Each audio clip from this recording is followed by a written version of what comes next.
Hello and a very good morning from Ghent here in Belgium, where we've arrived for our UEFA Conference League Play-Off first leg against K.A.A Gent. My name's Gavin Rittoo and you're listening to Good Morning from Ghent, our official Hibernian FC podcast that brings you closer to the action as we follow the Highways on our European travels.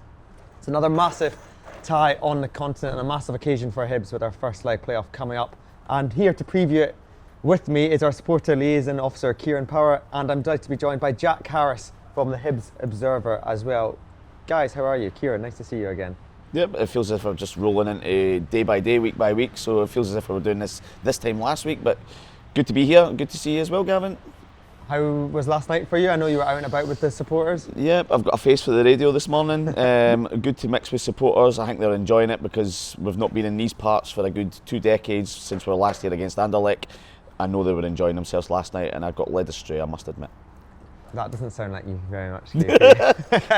Jack, how are you as well? You arrived here, was it yesterday or Tuesday? Tuesday afternoon. I've not been led astray yet. I've not even been into the centre of town. There's been a lot of work to do around about the hotel, but at least it's a nice sunny day out and sort of away from the rain we've had the past couple of days, so it should be a good occasion. And you've obviously been out here working, covering it for the Hibs Observer. You've been at a couple of the press conferences. We did ours yesterday and Ghent did theirs earlier in the afternoon. What was the kind of messaging coming out of those two conversations? I think the key thing for me, Gav, was a sort of tactical battle. We'll see. I just Rick de Mille, the Ghent manager, I try to size up what you expect from David Gray's Hibs. Done a lot of research into what they've done. Obviously said that any team that goes to Ibrox and gets a win is well worthy of their attention, sort of a little bit of apprehension going into the game. I think some of the key themes that came through were the discipline and the professionalism of getting the results like the 0-0 draw against Gendia over in North Macedonia. So he pointed out in the Dutch section of the press conference, sort of where he sees weaknesses maybe in Hibs. I think that was sort of looking at the two wing backs, pushing forward and then looking for space in behind that. But definitely I don't think he's taken this lightly. He said it was probably the toughest team that they've faced so far this season in Hibs, maybe a combination of the two teams they've faced so far in Europe in terms of just their directness, attacking threat, but also their ability to defend. So it should be a really interesting game later. Yeah, I agree with that. It's, from what I'm seeing, it's two teams that are evenly matched, and it's going to be interesting to see how it plays out over the next 2 legs. Yeah, definitely. KP, you mentioned the fans being here in Belgium again. Can you remember the last time that we were here in Belgium? Me personally, no. My dad was here, so I was only 7 years old. So back in 1992, when we came over to play Anderlecht, and I know that supporters had a different experience getting here. So that was like long days spent on a bus with one toilet and 50 men and women on it. That's how they got here back in the past. Whereas now you can get here via Amsterdam, Paris, Brussels. It's like there's so many more options now here in 2026. They've come here in their droves, which is great. It's great to see, and it's like we're deserving of this trip after what we've had in the last 2 ties. Yeah, from a supporter perspective, obviously we were in Kosovo first, then in Macedonia. Very difficult places to get to, but we still travelled in our numbers to get out there. We're expecting 1,000 fans in the stadium tonight, and then plenty more in the Ghent city centre as well. It is really a reward for the hard work that's gone into last season, and a reward for the supporters that made it across in Europe already. Absolutely spot on. It's like we deserve these trips and we just want to make it a regular occurrence. So obviously consistency is key, and we're starting to show that, and we need to make sure that we make the most of it. So we're not just here once every sort of 4 or 5 years. We want to be here now, and we want to qualify, and we want to be back in October, November and December in the league phases. But we want to be here next season as well. So we're creating a squad that gives us the opportunity to do that, I believe. Yeah, definitely. And one thing that was touched upon in the press conference as well was it was the fact that after the Partick Thistle game, David Gray racked up 100 games in permanent charge of the club. Within that, plenty of milestones that we've ticked off, including back-to-back UEFA Conference League Play-Off qualification as such, getting to that round. Jack, how beneficial will those experiences that we've had under David Gray in Europe be for a game like tonight? Because this is a step up in opposition. Yeah, one of the other lines I liked from David Gray yesterday was he spoke about, this is a Hibs team that's been asked questions so far this season. I mean, take the likes of the Malasheva defeat over in Kosovo, and maybe that Motherwell defeat at Easter Road as well. But he was keen to say that they've answered those questions and they've found a way to do that. We've seen a couple different sides to Hibs as well so far this season, sort of blowing away Malshaver, Easter Road, just in the return leg, trying to make amends for that defeat. We've also seen, as I said earlier, the professionalism, and you mentioned the Partick game. That was very much a case of just sort of get the job done and be professional about the task at hand. Same with Skendia, in both legs, sort of Warren Horror right at the end, getting that late winning goal that ends up taking them through to the playoff tie.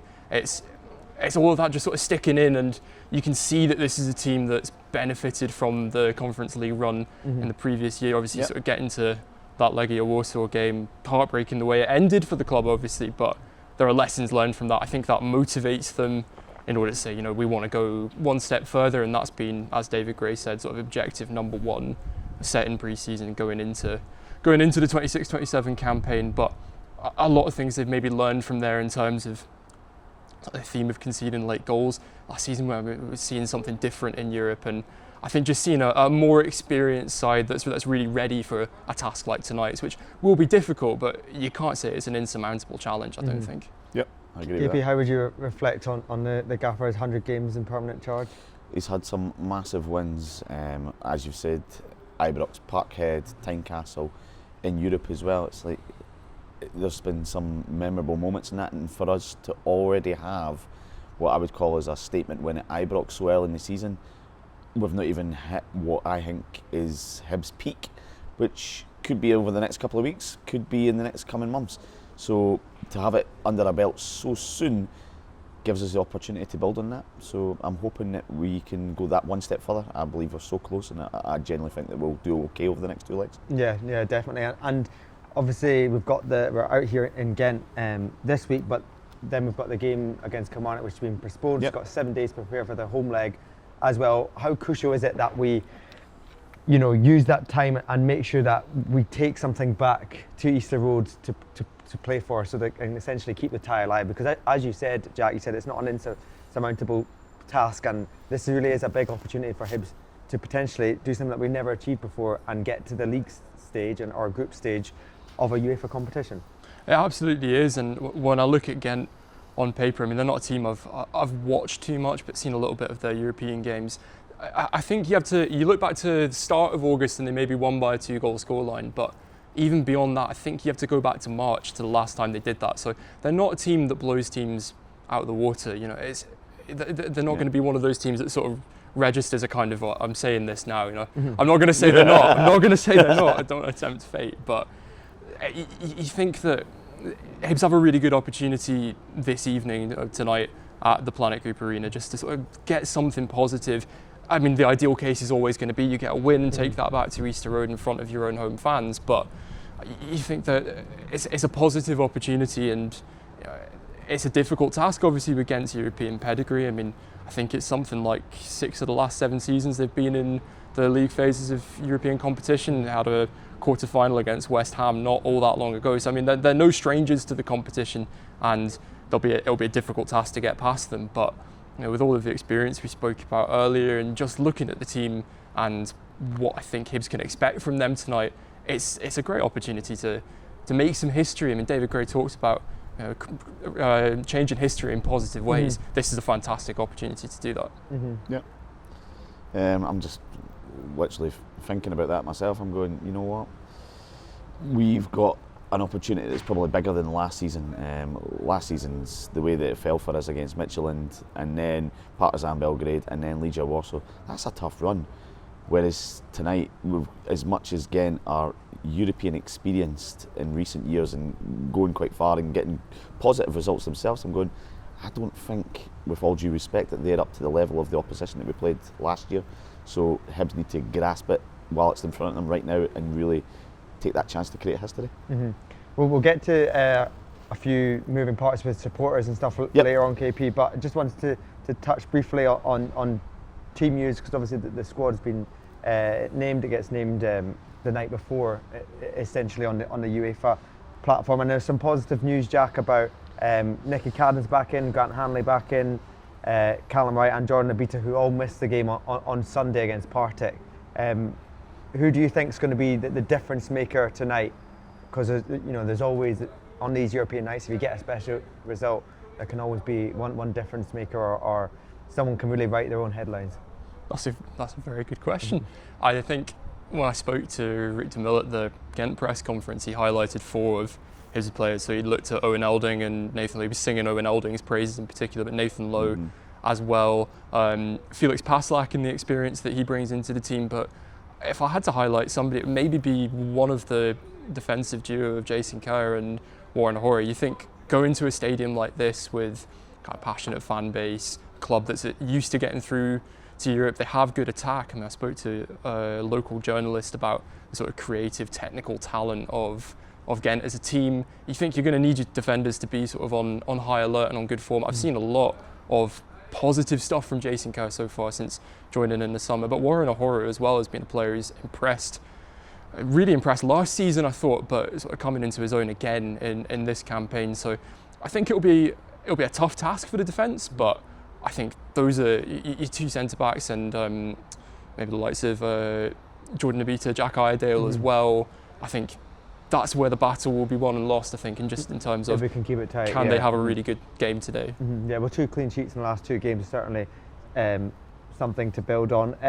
Right, KP, let's talk about the supporters, because as we said, there's thousands that have come from Edinburgh and across the continent worldwide to get here. To support and back the club. Way end is sold out, but we've got a fan zone as well at O'Leary's pub, which is open from 2 o'clock, which the club have kind of put on behalf of the supporters. What can you tell us about that? Yeah, so we've done a fan zone similar to the offering last year that was in Warsaw. We had the Bolek last year in the middle of the woods. I never seen it because I was in that hotel distributing tickets for 10 hours. So I'm hoping to see the fan zone. It was great. This year. It was very good. I loved it in the woods. Amazing, and it's the same offering. So the club are looking after supporters, and we've got a lovely space. I would describe it as, the way I describe Edinburgh is the stadium's at straight in, the fan zone's at Leaf Docks, and the city centre is where the city centre is. So it's just at the north part of the city, and the supporters are more than welcome to come from 2 o'clock onwards. We'll look after them, and then there's going to be buses put on by the local authority from that establishment to the stadium, so it means we're looking after them and not having to take public transport, which is very good, but it means they don't have to use the trams. Right, okay. So they've got buses put on for them. And for supporters,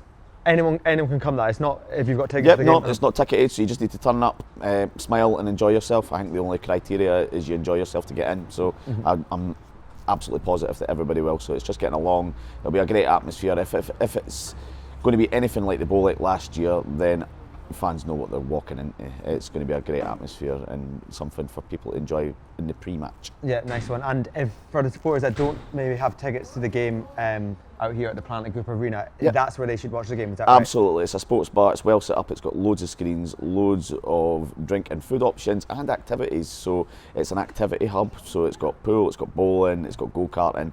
It seems to do a bit of everything, so that's the place to watch the game because they're going to have it on local TV there. AVS is showing the game in Belgium. Cool, nice one. So if you're in Belgium, and without a ticket, that is where you can watch the game. And if you're back home, the match is being streamed live on Solid Sports. You can purchase a pay-per-view pass for £12 as well. K.A.A, you were out with the supporters yesterday. What's the general mood and vibe amongst them? Because I imagine that they're enjoying it out in Ghent and they're enjoying the Belgian beer. Yeah, they enjoy themselves. It's obviously a step up in percentage coming here when you come to Belgium in comparison to places that we've been recently. But they're in boisterous mood. They do Hibs proud wherever they go. They're loud and they sing Hibernian songs all day, every day. The feedback from North Macedonia was, you don't stop. And I was like, we don't stop, we just keep going, regardless of what it is, either attitude, drinking or singing. We don't stop, we keep going, and that is the attitude last night. I think some people didn't know when to stop and we just kept going, which seemed to be great to see. Yeah, definitely. And Jack, you've obviously been covering Hibs for a couple of seasons now. How special is this support, particularly on European nights? Because everyone's seen the social media videos and clips from the bars, restaurants in the stadium. They really do add to these occasions and spur the team on. Yeah, I mean, you need it. It makes such a massive difference, and it's sort of 20,000 odd capacity stadium. If you've got 1,000 Hibs fans in there, all making themselves known as we know they will do and have done in Europe, not just this season, but last season and in the past as well. I mean, they always come in their numbers, always make a really fantastic really fantastic noise, a really fantastic contribution, and I think that plays a big part in sort of being the 12th man for Hibs to produce some of the performances that they did. Now I wasn't in Skopje, that was my colleague Patrick, but you could see the scenes, you could see the photos and the videos as well, and I think when you're trying to get one of those sort of gritty 0-0 draws and just sort of make sure you get through, you're in a sort of hostile environment, then that's the support that G's you on and sort of makes those performances happen. So credit to everybody that's come over, and hopefully it's a fantastic occasion for them. Yes, definitely. Right, just a couple of bits to before we finish, because I know you guys have both got busy days ahead. What does the rest of today look like for you both? For myself, it's just surviving the next couple of hours. I'm not going to lie, I'm hanging by a thread, but I'll make myself up to the fan zone and just be in that meter and greeter. So any problem, any query, any question, that's, as Roy Keane would say, that's his job. So that's my job, customer service. I'm here with travel stewards. You'll see us in pink high vis. If there's anything I can help with, it's just getting in touch either face-to-face by email or just by message. I'm here to help. So I'm just going to be floating about and just making sure that everybody's happy. But it's fan zone for me, up to the stadium, making sure that we're getting entry to the stadium nice and securely. Sections 421 and 422, I'll be on hand to help people out. That's my job for the rest of the day. Excellent, KP. And Jack, what does it look like from a journalist point of view, these matches? Because obviously 8:30 kickoff local time, it's a lot of waiting around, but I imagine you'll be out and about capturing stuff as well. Yeah, it's a lot of waiting around. It's been a couple of busy days, a couple of late nights, so I've not actually been into the centre again yet, so I'll be doing that, checking out some of the bars and restaurants under the guise of journalism strictly. If my employers are listening, I'm working hard. I'll be taking photos and sort of getting a few videos just for the supporters at home who haven't had the chance to come over. I think they really appreciate getting a flavour. I know the club do the same, so it's great to do that sort of thing. But yeah, just anticipating the game, waiting for the game, something I'm looking forward to sort of professionally, and as a Hibs fan myself, it's a real privilege to get to come on these trips and sort of cover the team, obviously sort of strictly non-biased and sort of focused on just making some good content from that, but looking forward to watching the game tonight. Yeah, definitely. And just finally then, if I was going to press you for a score prediction, how do you see it panning out today, and what would be a positive result? You want me to start? I'll just do the same as last week, 2-1 Hibs. Just let's go with the staple diet result of 2-1 Hibs. And how is it going to plan out? You know what, we will be under the caution points. We're going to have to be resilient, but I genuinely believe that there's a big result still to come from this Hibs team, and tonight might be the night. Nice one, mate. You're going 2-1 Hibs, as always, KP. Jack, how do you see it? Oh, it's a tough one. The sort of challenge of coming up against Ghent. I'd be very impressed to keep a clean sheet, and obviously I'm sure that's something the team will want to do. Me personally, I mean, I have a positive feeling going into this. I would maybe aim something like a 1-1.